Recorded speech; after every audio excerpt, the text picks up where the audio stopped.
and professional lives together. Check us out, join YaYa.com. The YaYas were inspired by my high school group of friends, the older sisters, including Anna Jesus. Wait, let me point the right way. Who showed me the way, who, as my sisters, I didn't grow up with sisters, so I had to find my own.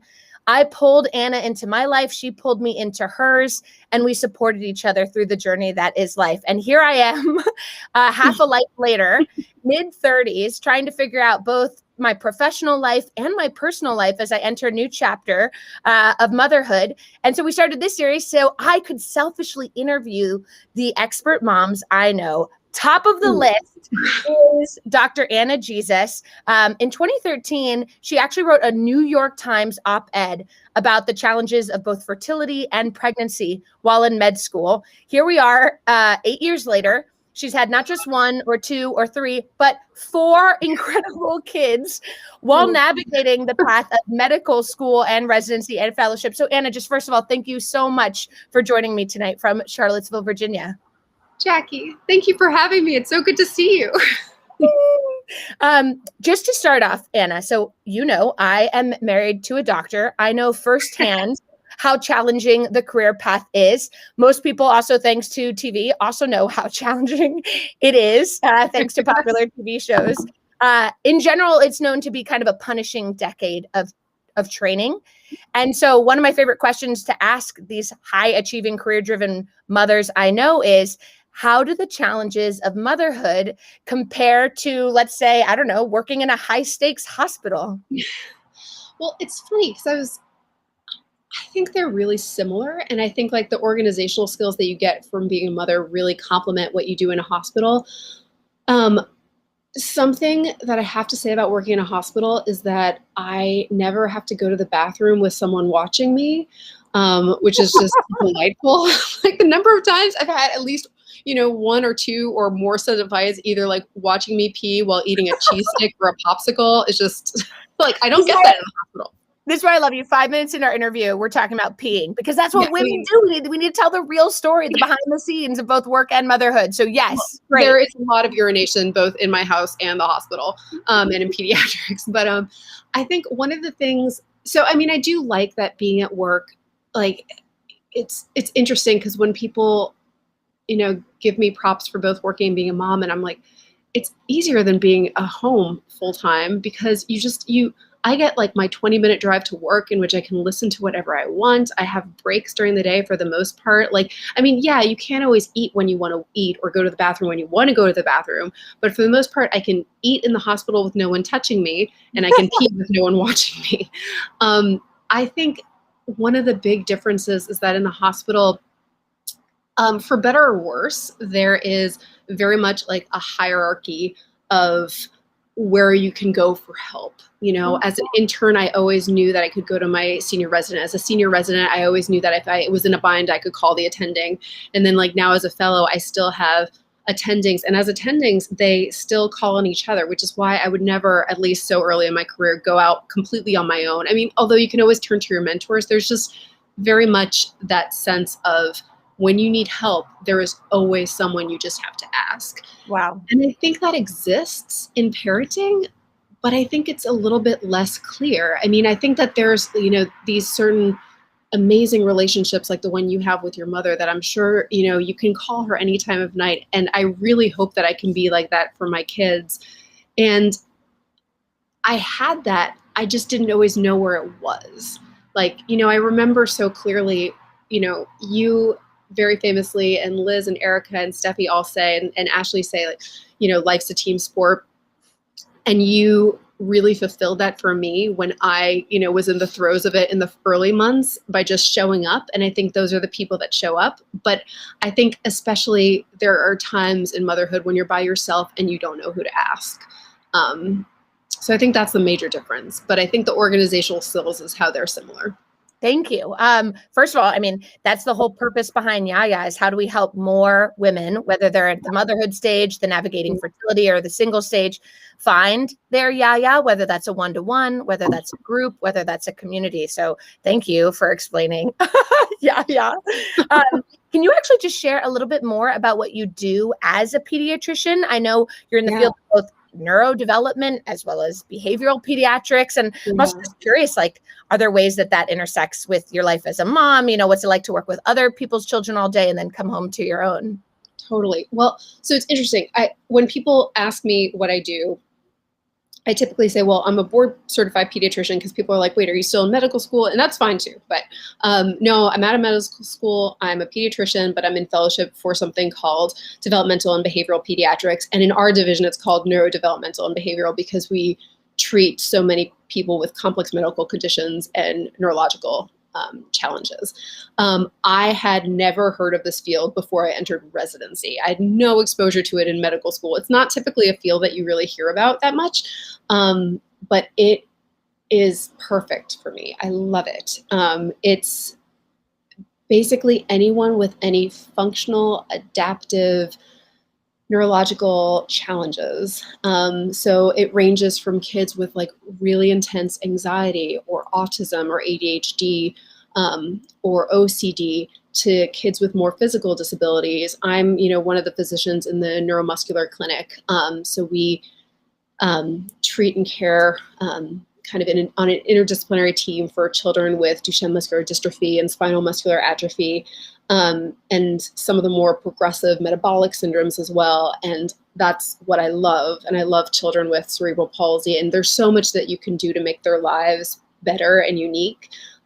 It's really rewarding, and I love it. I will say, it's funny because I think, so my husband, John, is an ER doc. And I think that there's a lot of bread and butter stuff that we see at home and we just kind of brush off, which leads us to let our child rupture both her tympanic membranes and not notice, things like that. Things that, like, I just bring her to the pediatrician with pus pouring out of her ears. And she's like, you didn't notice anything, Anna? What's wrong with you? But then, like, we totally fly off the deep end about, like, diagnosing our children with, like, possibly weird, progressive, rare metabolic conditions that are going to be totally degenerative, and we're going to lose our minds. So like it's a little bit of both worlds. So it's interesting to me, but I think, it's great to come home to my kids. I love that I get a little bit of a commute so I can kind of come down from my day, but yeah. It's something I've missed during a pandemic, that space between work and home, which is kind of your time. I never would have thought I would have said I would have missed commuting. I know. I think 20 minutes is perfect. And I have a personal question. Today is the 5th anniversary of my dad's death. And you have also lost a parent. And in fact, it was your mom at a much earlier age. And I just thought about this as we were talking about motherhood, but can you talk about what's it like to become a mom when you don't still have your mom? And in what ways are you trying to carry on your mom's legacy in your own motherhood? You always ask the best questions. I miss her. I miss her so much. And it's just funny because it's been over half of my life, but I still miss her every day. And I'm really sorry. I didn't think about your dad's passing today, but oh no, I mean, and his life, it doesn't always have to be, I actually loved that movie. What was the movie about, the Pixar movie about your deceased ancestors? Oh yeah. Yes. Oh my goodness. The whole point is, like, we need to talk about them. And Dia de los Muertos is like a beautiful tradition to honor and, those who we have lost. And my family's had quite a bit of loss recently. And so I'd love to hear a little bit about your mom. And just because by talking about her, we've all, that's how we can all carry on the legacy of her motherhood. And it's funny you should mention it too, because I was just listening to Krista St. Germain, who's a grief coach. Have you heard of her? And she lost her husband really tragically, and she's very calming to listen to, but she also said the same thing. She's like, no, I want people to ask me about him. Like, he's still there. It's so interesting because, like, I'm one of 4, and all of us were really musical, and like music was a big part of our lives, which is kind of funny because I don't know if my dad's listening, but neither of my parents could carry a tune in a bucket. And they supported us. And it was great to the extent that like my mom, I remember when I decided to play the cello, I just like happened upon this incredible teacher who just got me, and we had a wonderful partnership. And I guess that's not really the dynamic you have with a teacher, but like just mentorship. And he moved away to like about an hour away right before I started high school. And my mom would just drive. She would pick me up from like cross country practice, and we would just drive. Like she would order, I remember she would pick me up, like my 14-year-old self, and bring like a pizza with her, like a whole pizza. And in the car, I would eat probably at least half to the whole pizza on the way to cello practice. And then we would get home at like 9:30 at night. And I just loved those car trips with her. And she would just sit in the driveway and wait. And so it's been something that last summer, when it became clear that schools weren't going to open back up, and I was freaking out about like what I was going to do with my kids and how they were going to like be human. And I looked, there's a mentor of mine in the hospital whose kids are also musical. And I was like, where did you find teachers? And she was like, there's this music ed center, and it's kind of far away, and it's kind of a rundown old house. It looks a little weird, but they just have the best teachers. And I reached out to them, and they were like, actually, we're going to start doing a few, just for young kids, like piano lessons only, in person. We have 2 pianos with like a screen glass in between, and you can't come in the building, but you can go. And there's a teacher that had openings for my kids on Sunday mornings. And so I drive out to the airport, which is about 45 minutes away, every morning with all 4 kids. And we're just like, we just go and they play. And like the rest of the kids, like, I think that you were actually on a FaceTime call with me one time during one of the piano lessons. And we just like, we run around, we like jump in leaf piles. Sometimes it's raining, and that's okay. And then we jump in puddles, and it's been really fun. It's just the part of the week that I look forward to. And it very much feels like more slow parenting that I don't feel like I'm always accustomed of doing. And I love it. Anna, I've never heard that term. What does slow parenting mean to you? I don't even know entirely, but I think of it as walking at your kid's speed, like you take a walk and you're not just being like, okay, come on, which I definitely do a lot of too. Like, I'm just, God bless my son, Atticus. He just like, he is, he takes his time. Like, it's like, okay, we're going to go to school. And he's like, okay, I've got to go to the bathroom. I'm like, okay, cool. And then like 15 minutes later, I'm like, what are you doing in the bathroom? I mean, I think that's a guy thing too, but it just, but I think of slow parenting as just like trying to walk at your kid's pace without rushing them. I love that. So my only experience of motherhood so far, besides pregnancy, is getting a dog. And the dog has to be present, like he just wants to play tug of war. You know what I mean? Like, he'll bring the toy to me. And and everything we do is so fast paced. And like for productivity, like what box am I checking? Yeah. And it's like, let go of the boxes, just play tug of war with your dog and you will feel better too. It's actually, play is such a great wellness strategy. So I love this idea of slow parenting. I also love hearing about the sacrifice your mom made so that you could stay connected to the incredible cello teacher. And it reminded me that drives with my mom, because I played travel soccer. It was really quality time. Also pre-cell phones, Yes. I wasn't on a phone while she was driving me. I was just sitting beside her. And it was a forced containment. Like there was nowhere else to go except to talk. And I actually think sometimes tough conversations are actually easier to have in a car because you're stuck. You just got to talk it through. So I remember asking my mom, it was a time I would ask her, like, tell me how and when I was conceived, and not actually like the conception story, but like, was I planned? Was it hard? Because I was a surprise. And so Me too. So I love that. Do you have any other, besides drives with all 4 kids, do you have other kind of like mom traditions or family traditions that you love doing with all 4 kids? Yeah. Well, and by the way, your comment about your mom made me think of like a month ago, we were in the car for a while and Ari whispers to me, Mom, everyone's asleep. And I'm like, okay. And she said, I know that you're the tooth fairy, but I won't tell anyone. Like, oh my gosh. I love her. She's a riot. She's a boss. I don't know. So other traditions, wow, of course, like my mind is now totally blanking about what our traditions are. We have a very Brene Brown gratitude practice in which we all say what we're thankful for at the dinner table. Although this has evolved to my kids always saying, what's your rosebud and thorn? So like, what's something you loved, what's something you didn't like, and then what's something you're looking forward to. And it's funny because a lot of times it's, it can be something really trivial, or like my thorn was like, Evie pulling my hair, or like just something like that or whatever. But every now and then it's like my 3-year-old saying just like, I'm thankful for Clementine being happy. And I'm like, that's really nice. Yeah. They always have to be outside for an hour a day. I kick them out of the house. So. No, that's good. Also research proven for wellness. Go play, go adventure. Yeah.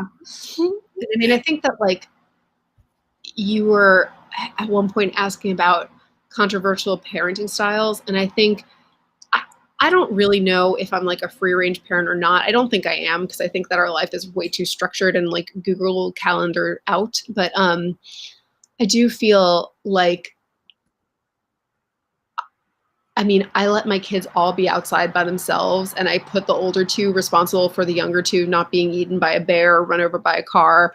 And like, we live on a small 11 house street, and my kids can ride their bikes up the hill and ride around, and that's fine. And I think that that's not encouraged as much, which is funny to me because in my head, like, I think people are worried about people getting kidnapped. I think that's the big fear. But, if we're worried about kids being abused, kids get abused so much more inside the house than outside the house. Like, 80% family members, that's a really sad statistic. I didn't mean to take us on this like really dark turn, but like, to my mind, like letting the kids kind of wander a little bit, even at the ages of, not quite 2, 3, and 6 and 8, I think is pretty much okay. I mean, I wouldn't let the less than 2-year-old out totally by herself, but like, I love you talking about your parenting style. I feel like I'm just going to like learn as I go and try on one hat and then try on a different hat. But I want to be more of a free range parent. And I'm curious, you and your husband have both lived in bigger cities. You've trained in the Harvard and UPenn medical system. So you've lived in Philly, you've lived in Boston. Can you tell me a little bit, like, is partly living on an 11 house street in Crozet outside Charlottesville, Virginia? How have you kind of thought about career and life design to support having a family of now 6? Yeah. I mean, space matters to some degree. Like it was important for us to have an au pair, and to just be able to have the space to do it in a house was important to us. That being said, right now, all 4 of my children share a bedroom. So it's a little crazy. It's a party. It's a fiesta every night. Yeah, really. It really is. I mean, it does make traveling easier because they're just so used to it that like we can just kind of pick up and go. It's funny. I loved living in Philly so much, and I think I could have definitely seen myself raising kids there. The big difference from us wasn't so much the largeness of the city, although it does make me feel a lot less nervous that the street we live on, it's not like a through street, so cars aren't like racing through like they did on our street in Philly. But I've found that I am a parent who needs the kids to be outside, needs myself to be outside, needs to see sunlight.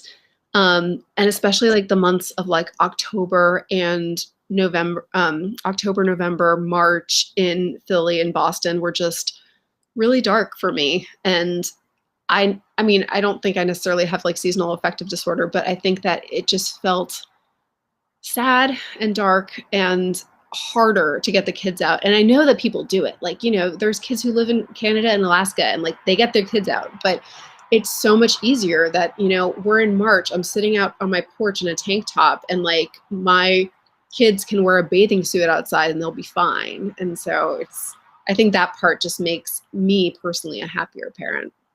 Anna, thank you for sharing about a time it's been hard, because I think it's been hard for so many. So it's important that we talk about it.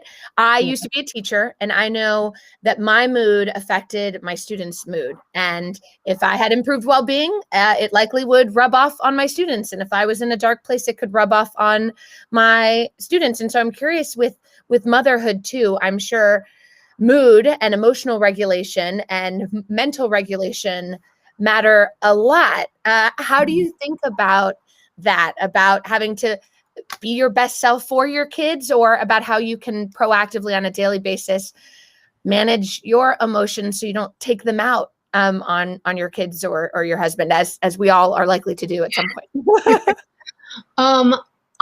Well, it's funny because like I wish so much that you would ask John to see if this is his opinion on how I do things too, because I'm sure it looks different. But I'm trying to get better at walking away, especially because so much like when kids are like just really being ridiculous or just mean, like it's their, they're trying to get attention. So trying to walk away in the moment is easier because it never turns out well if I explode at them. And I also just getting on their level really helps, like just kind of bending down and like just talking to them face to face and really listening, because kids can so tell if you do listen. But also I have been a failed meditator, and I've tried so many times. So now I'm just not even calling it meditation, but I'm just trying so hard to give myself a few minutes when I wake up in the morning to just be without looking at my phone, without looking at anything, and just try to empty my head. And just starting there always gives me a little bit more patience with my kids, because I feel like it's sort of the beginning and the ends of the days that are just really chaotic. And if I can start on the right foot, at least with one or two of them, like it goes a little better. Amazing. I am someone who has a lot of inner demons, and in particular, like I'm tough on myself more than I think other people are tough on me. And I know that that's common for many women. And so I'm just curious, how have your own inner demons showed up in motherhood, and how do you kind of proactively work on them? You mentioned, for example, like I'm type A, I live and die by a Google Calendar, and yet I don't want to like enforce that level of structure and constant productivity on my kids. So yeah, I don't know. I'm just curious, how do you think about what are some of the negative stories in your head, and how do you work on them? My negative stories are like the really antiquated notion that my kids are a reflection of me. And I don't think that's true. Like ultimately, if I take the moment to take a deep breath and to walk away, I just know that the only person I can control is myself. And yeah, there are going to be repercussions if my kids are jerks. Like, like we're going to have negative consequences. But I just like the knowledge of like, I try to teach them what I can, and I try to be there for them when they want me there. Like, I mean, just like me showing up, I think is going to be a big deal at some point, or is a big deal sometimes, but like just not trying to always impose myself on them, and just know that they are their own autonomous beings. And if they're going to be jerks, they're going to be jerks. And if they're going to be kind, they're going to be kind. And I'm just reminded very much of this. I wish I had a source for you. I feel like everyone that you interview like quotes some like amazing philosopher. I don't. But like a Freakonomics podcast I listened to was talking about how so much of kids is either pre-programmed in temperament, or, just evolves from like the people they happen to like encounter, or their friend groups, the schools that they go to some extent, although like not as anyway, but like, and just said like, as a parent, in terms of like carving out who you want them to become, like you can't necessarily like just dig into them to be like the famous like Yo-Yo Ma cello player. Like ultimately the things that are passed down are the random acts of like low-key kindness that they just happen to observe, like how you treat the cashier, how you treat strangers on the street, and substance abuse. Like those are the two things that you pass down, like just low-key kindness and substance abuse. And so for me, that knowledge was really liberating, of just like, okay, like I'm going to do my best, and I'm going to show up, and they're going to choose how they show up. I love it. Well, I think the everyday things you're doing, like the gratitude practice and just getting people to share over dinner rather than as quickly as possible, go to your devices, go to your separate rooms. I love that they're in the same room. I want to sleep over, and just like listen in on their chatter. I'm sure it's absolutely riveting. Please come. We would love to have you. And I got that from Brene Brown. So credit where credit is due. One question I always ask any mom I encounter is, how much can motherhood be prepared for? Because I'm like someone that wants to, check every box and do what I can, versus how much do you learn on the job? Well, I didn't prepare at all. And my children are still surviving. So I remember like being so ecstatic. Like it was hard to get pregnant. It took us a while to get pregnant. I didn't think we would get pregnant. And then I got pregnant and I didn't really have any mom friends. And I remember the beloved Erin Kane, Erin Toscani, who's one of Erica's BFFs, was living in my area, and we got together when I was like 38 and a half weeks pregnant and she had a 6-month-old. And I was like, how are you doing? And she's like, better. I'm like, what do you mean? She's like, well, that was kind of like, it's getting better, but that was the hardest 6 months of my life and kind of the worst. And I was like, what do you mean? You have a baby. It's amazing. And she's like, okay. So I just like didn't know what I was doing at all. And like, one of your other mom friends, is it Laura Lynn? Is that her first name? Yeah. She was mentioning like, Happiest Baby on the Block. And I also liked Happiest Toddler on the Block. And like John and I watched those like YouTube videos and read the book. And that was really helpful. And I also read Bringing Up Bebe for Fun, on like my Kindle while I was like breastfeeding in the middle of the night. But like, this was all like, I was reading as I was parenting, if I read it all, just to kind of make myself feel better. And I don't know, I really have zero confidence that I'm doing anything right, but they're still surviving. And like, I think I like them. Like, well, that's got to be more than zero confidence, right? Yeah. It seems like you're like, do the best you can, right? Which is all that you can ever do. Yeah. And it's a partnership. It's like you and your kid. So like, who am I to give any advice? I haven't met your child. And like, and even when I do meet, it's like, it's really, one of the things that like, I would tell moms who are breastfeeding is I was just like, when they would like just come in tears that it wasn't working, I was just like, this is a partnership. It has to work for both parties. And if like, it's not working for your kid or it's not working out for you, that means it's not something that's sustainable. And it's just, yeah. So I can't wait to be your son. Me too. Well, one difficulty, you mentioned that when you had your first, you didn't have many mom friends, and it's because you got started on this journey earlier. Many women like me are just starting families now later and later. I'm about to be 35, and I would love to have more than one. I know it's going to be a journey. And so I'm curious if you could share with others, because you wrote a little bit about this in your New York Times op-ed, but what prompted you to start earlier, and what were the benefits and trade-offs of starting earlier?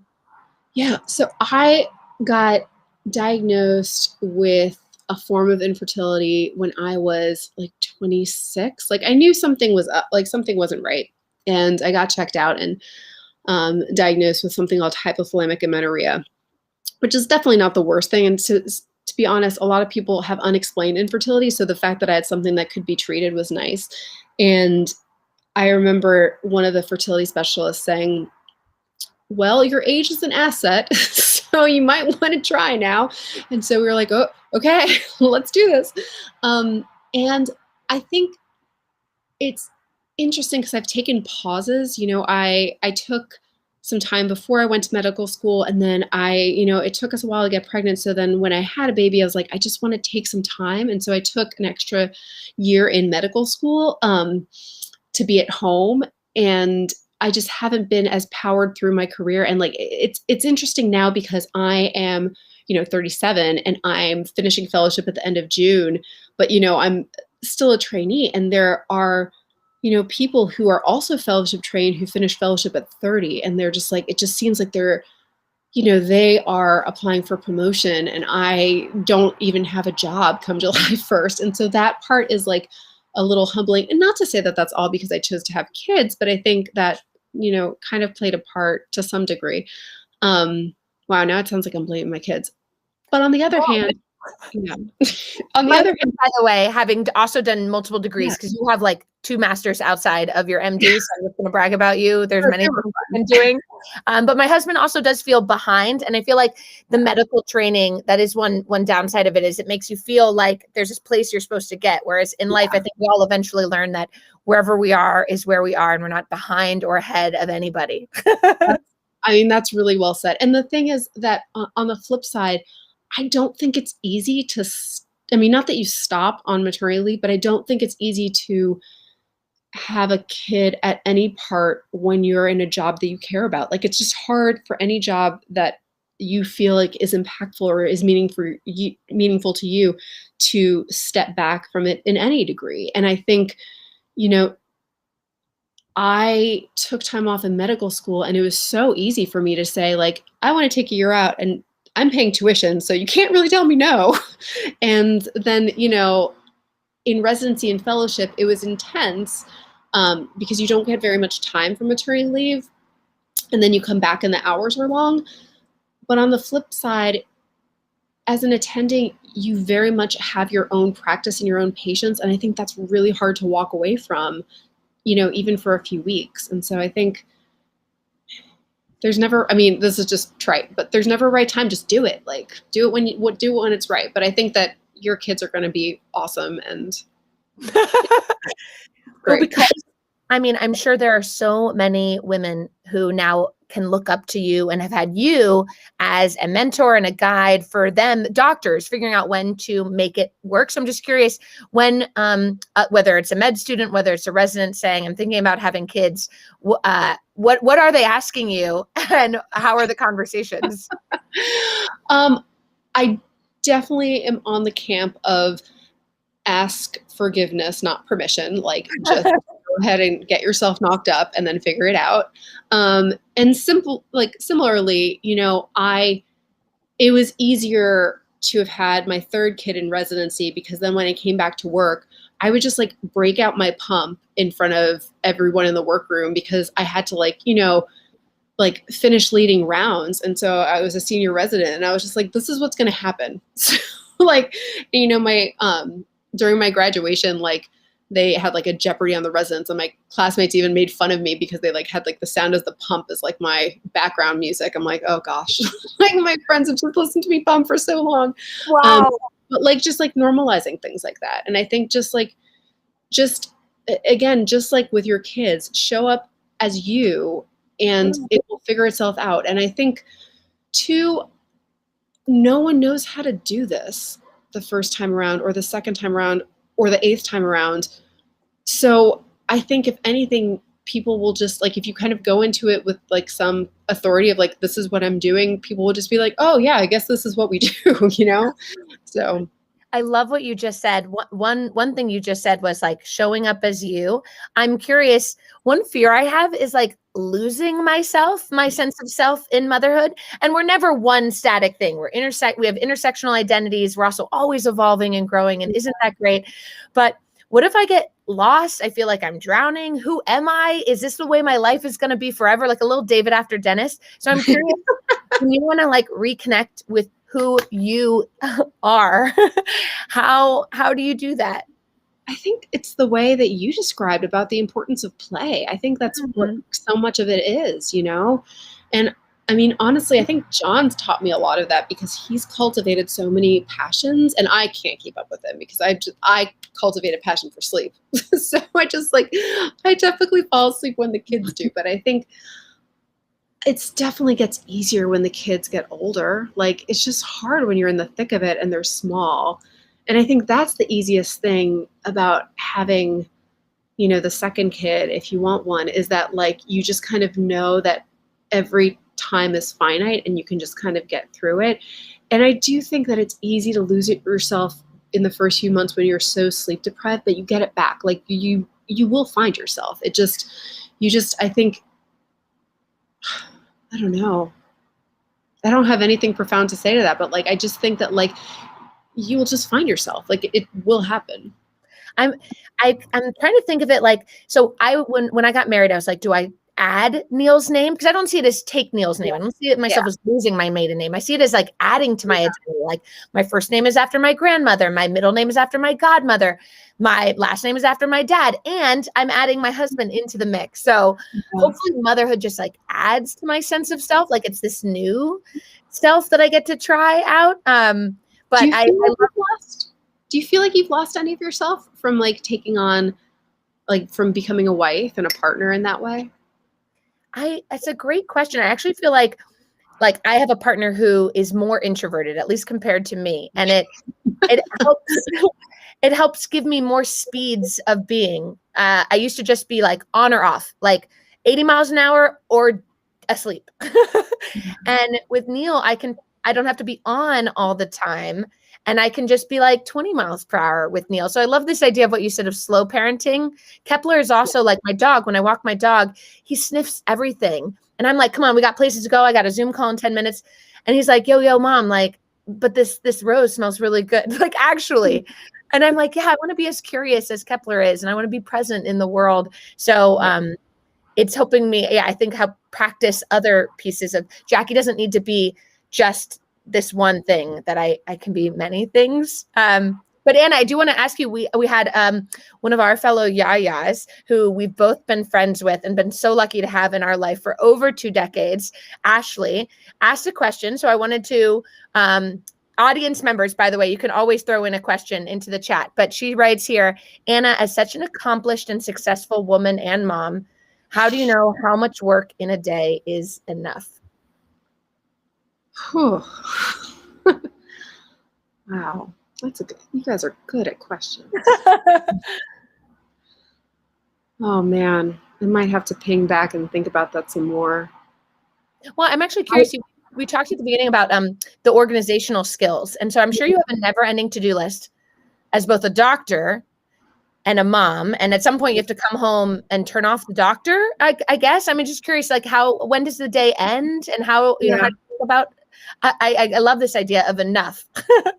Well, and it's funny because I think when you were talking about your sense of self, in my mind, I was just like, I feel like there's ways of like just kind of grabbing onto pieces and being okay with not having the whole all the time, or being everything, but not all at the same time, you know? And I think about that in my career too, like in terms of the things that I want to do and that I want it all, but I want to go part-time, like just so I am at home more. And, you know, just, or like thinking about like these crazy epic, you know, hikes that you go on with Neil or bike rides. And I'm like, you know, maybe like in the early days or at some point, like you go hiking. I think your mom even said this, like, you know, that's a really good way of like reconnecting with Neil or reconnecting with yourself. But like, you know, maybe it's a half-mile hike sometimes. And like, that just kind of does it. Like, I feel like just doing little bits and also being okay with little bits, like being okay with the microwave pizza for dinner. And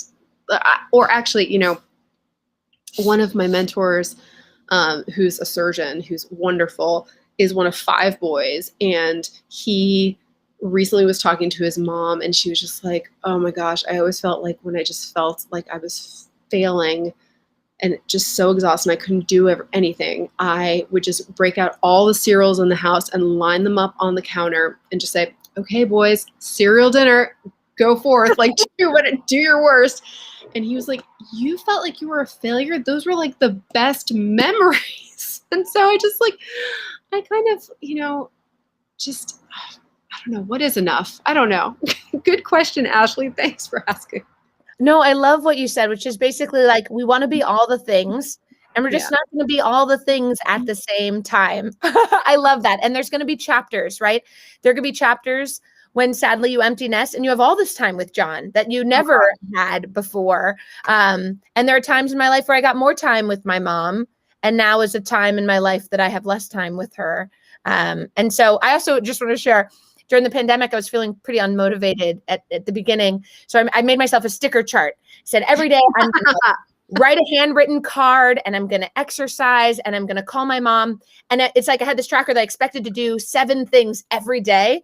And at one point, Neil was like, you don't have to be balanced every day. Like, what about the week-long view? Like, in this week, did you write a handwritten thank you card or call your mom? Or what about like even a month-long view? Or like this drive that like on every day I'm gonna hit all the boxes. And so it's just so funny. Oh my God. You're so sweet. I love sticker charts. They help. They do. Related to this concept of enough, one thing I keep hearing from women who sign up for YaYa is that they're juggling all these different roles, all these different hats that they have to wear, in particular because women are often the caregivers. And, in a pandemic without childcare, maybe they have elder care responsibilities. They just feel like it makes them feel like they're failing in all the aspects of their life. And so I'm just curious, like, what are your everyday strategies of, I won't call it balance because I'm not sure I think there's ever a balance, but what are some of your strategies to survive? And then one day, hopefully, nobody ever thinks they're thriving, but like, what are some of your just daily survival strategies to get through the chaos? Well, honestly, frozen edamame does wonders for like my starving children when because I always feel like everyone, honestly, if you can just feed the beast, everyone does a little bit better. So that's practical, but amazing. I was just thinking about, there's one of my favorite TED Talks is this couple who started Nerve and then went on and had kids and started Babbel. And they did a TED Talk about like 4 big parenting taboos. And one of them being like, you can't admit that you're not completely happy with being a parent. And they described this study that showed that average happiness kind of peaks when you're in your like early 20s before you have kids, and then really plummets after you have children and doesn't go back up until like the kids are out of the house. And like the parents are like reading the study while like their 9-month-old is crawling on the ground and wife's pregnant with the second kids, and they're like, oh, what did we do? And ultimately they described as like, well, we think that maybe average happiness does go down, but it's kind of like the highs are so much higher and the lows just feel so much lower. And in their sense, they're like, the highs kind of make up for the low lows. And so like when I'm just feeling really spent, done, like just empty, I always kind of remind myself, I'm just like, the highs are so high and they're coming. They might not come today, but they're coming. And so if I'm really desperate, I'll just go to sleep. Like I will put everyone to bed and go to sleep myself because the next day is always better. I love that. I actually, when I was teaching, I put this quote above my door, and it was a quote by some woman. I don't even know who she is, Marianne Radmacher, but it was like, sometimes courage doesn't roar. Sometimes courage is a quiet voice at the end of the day saying, I will try again tomorrow. And I love that. It's just like, every day is about just trying to be a little bit better than the day before, or changing one little tweak to see, because we can't change all at once.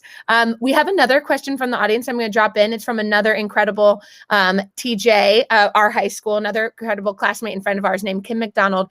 And she writes, I've seen a metaphor during the pandemic about juggling balls, and some of them are balls that are okay to drop, and some are balls that are more important to drop. And it is okay to drop balls. We truly can't do it all. Mm-hmm. And we're curious, and I'm sure Kim is asking here, how do you figure out which balls to drop? I think it also connects to Ashley's questions about what's enough. Like, you really can't do it all. What is part of your triage? Yeah. Well, I mean, I think the easiest balls to drop were like just the overcommitments, because then with like all of social distancing, they just all stopped. And so that was nice. For me, it was, again, when I was mentioning like just I needed to get the kids in like some sort of music lesson, I was just like, well, if they're not going to be in school, because it's just, I'm sure there are some 6-year-olds that do great with virtual education. Mine did not. I was like, she would just start every morning with like a book underneath the computer, just like reading that and not paying attention at all. I was like, okay, you're going to have some music and you're going to have some outdoor, like sometime doing sport, running, energy, something. And then everything else can go. Like, I don't care if you don't, like, I am super, well, I feel like I can be so anal retentive and perfectionistic about work.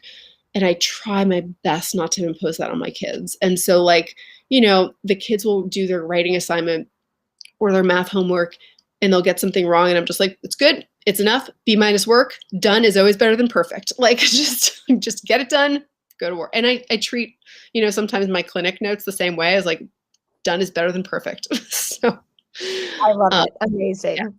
Thank you, Kim, so much for weighing in. And everybody, again, I appreciate everyone for joining in. And another thing that's top of mind that I've asked everybody is, how is this going to affect my motherhood? My marriage. How is motherhood going to affect my marriage? And I've heard many things like, it's going to strengthen your marriage in some of the ways that it's strong. It's going to test your marriage in some of the places that it's weak. Now, you are 8 years into this journey of motherhood, or 7 to 8 years, and you've been married for 10, right? Didn't we celebrate 10 last year? 11 and a half? Oh my God. Okay. I'm not. Okay. So I'm sure there's been many chapters, many highs and lows, but I'm just curious in general, how has your marriage evolved with motherhood? I just have to say this part that, like, when we first got pregnant, I think John's first reaction is like, oh my God, like, we can't ever leave each other. And I was like, oh. Like, oh, now we can't leave each other. Were you thinking of jumping ship before? But it's like, it's really that, we got married and then I left to go to medical school and he had to stay for his residency. And that was a decision that we made together. But like, it was very much a decision of like us both putting our careers first and like each other first too. Like, we wouldn't have done it indefinitely, but I think so and then when we decided to have kids, we're like, that's never going to happen again. Like, we're never putting our careers first again. Wow. It's worked well. And I also think, one of the ways that it has been great too is like, I think both of us have tried to get better at letting the other one do things his or her own way and not like, creating like, I think it's easy, especially as the mom, to like foster this like learned helplessness in the role of the husband father, like and I think that was helped by the fact that I was in residency for part of like, the young childhood of 2 of our oldest, and that like he was more the primary caretaker. And I remember one day he like sent me a picture of Evie, who was 1.5, at a playground in December without shoes or socks because he had just forgotten. And like, I was just like, well, I'm not there to remind you. You forgot. It's fine. Like, she's not going to die. I mean, but she just had this horrible look on her face. It was great. But like, just like, letting everyone make mistakes. And I certainly make mistakes. And I think,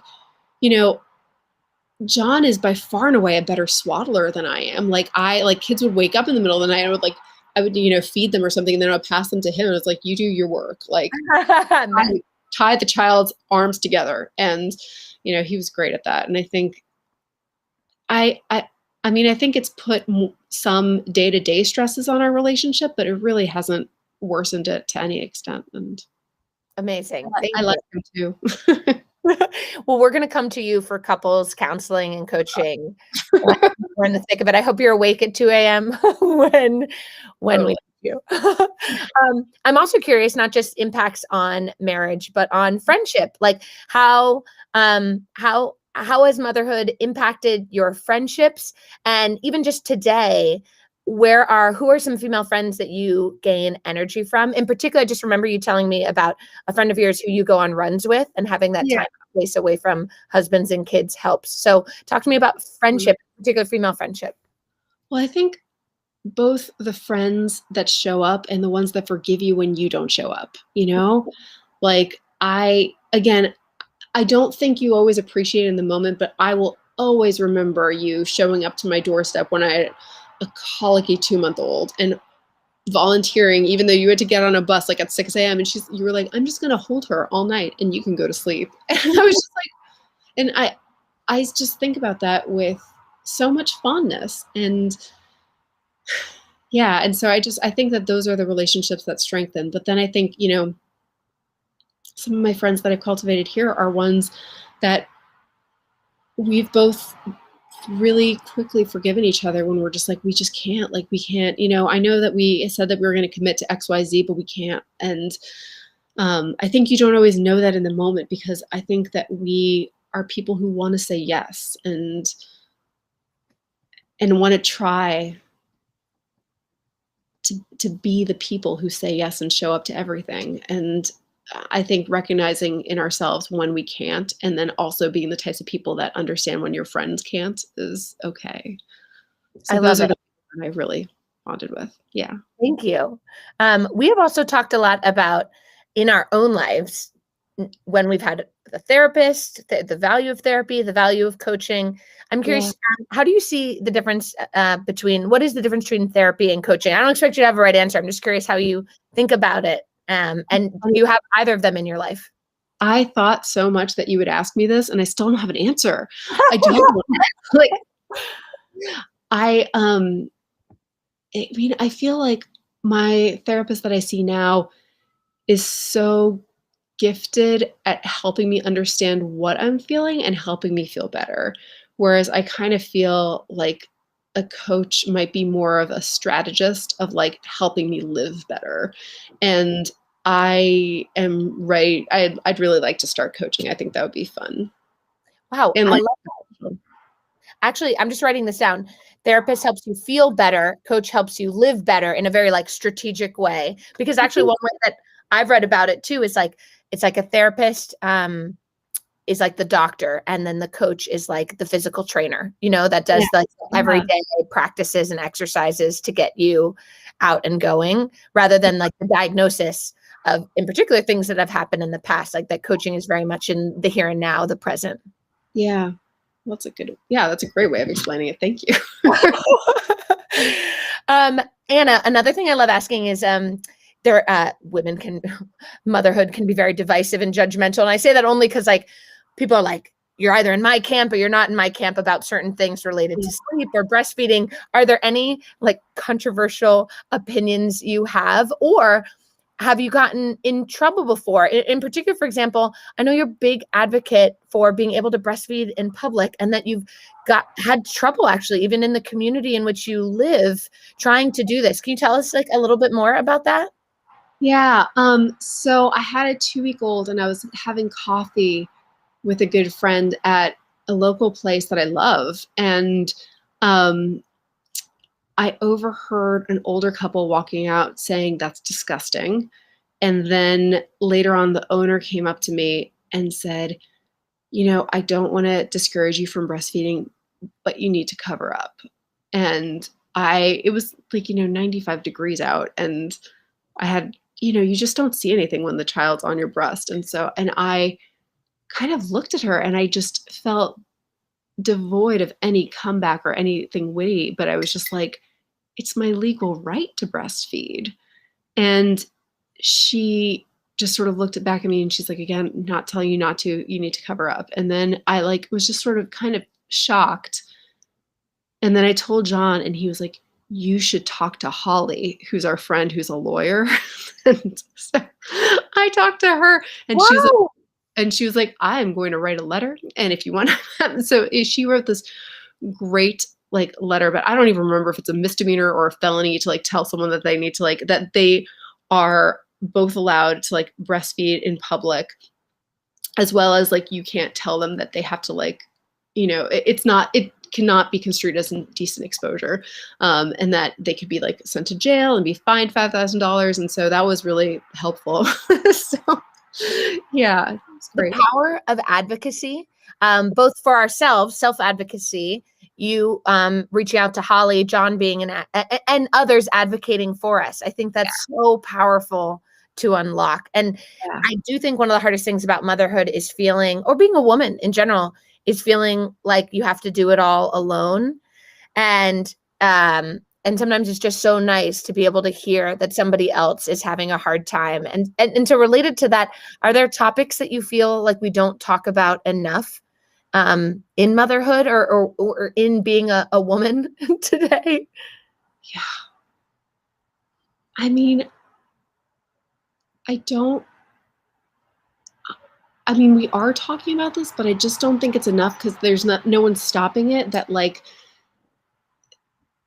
100% of the people who voluntarily left the workforce in the month of December were women. You know, Mm-hmm. they are not supportive of women working. Like our society is fundamentally built on someone stays at home to take care of the kids. And it just seems like not everywhere else, that's not fair, but a lot of other places have it at least more figured out than this. And, we have au pairs from other countries come, and they're all wonderful and they're part of the family. And when I had my last daughter almost 2 years ago now, we had our then au pair, who's great, come 3 weeks after she was born. And I was like, okay, and then I'll go back beginning of September, which was a few weeks later. And she's like, wait, I don't understand. I was like, well, that's when my maternity leave ends. And she's like, I don't understand. Like, she just like couldn't conceptualize. And that was after Governor Northam had made a decree or mandate, I'm not sure what it's called, that anyone who works for the state, who's a state employee, is guaranteed at least 8 weeks of parental leave. So that was the first time we actually had protected paternal leave that I know of in the state, parental leave. And so I just think from the moment a child is born up through childhood and adolescence, like we have not figured out how to support working moms or working dads. Like we don't, there's not enough support for them taking time off to be parents themselves, And Ruth Bader Ginsburg was the one that said that, by not having paternal leave, we are doing a disservice to fathers, to mothers, and to children everywhere. Like it's not just about moms. Amazing. Thank you so much for bringing that up. I thought, what do we not talk about? It might be the hard stuff, but you're like, no, this is a national crisis. Our country is woefully behind in supporting working parents. So thank you for being the rallying cry of it's a disservice to say, oh, self-care. This is about self-care. When really, this is about a systemic issue that our country needs to work on, and hopefully we'll start addressing with regards to kind of childcare supports that are rolling out. I know we're wrapping up. It's almost 9:30 your time. So thank you. I do think though, sometimes when it comes to the end of the day, it is about taking care of ourselves. And so the closing question from our audience comes from another fellow YaYa, who's an incredible dad, such a testament to an incredible working dad, Tim Cheston. Yeah. And just to close us off, he says, when you're in the midst of a high stress week of clinic and things build up at home, what do you wish you had time for? Or what do you wish you had help in to ease the load? Something for you, the kiddos, or the hubby? Well, for John right now, his drink of choice is tea. He gave up all alcohol and then spent $70 on tea. He's a hobbyist. I love it. He is. I think he's like the most endearing person. Oh my goodness. Gosh. Well, and then also a little superficially but sweetly, our dear friend Caitlin got us a Roomba that we've affectionately nicknamed Dobby, like for the house elf. That's amazing. Who's phenomenal. I love reading with my kids. It's the best. And it has only, it was fine before, but it's only really recently become the best because I feel like they all kind of delegate different reading and bedtime responsibilities to the other one. And I don't know, that's another kind of high-low thing where I think that bedtime can be so bad, but it can also be really awesome. And right now, my two youngest like to kind of cuddle together in their own bed and read to each other when they're not hurting each other. again. One of my middles likes to just read by herself, and that's how she puts herself to bed.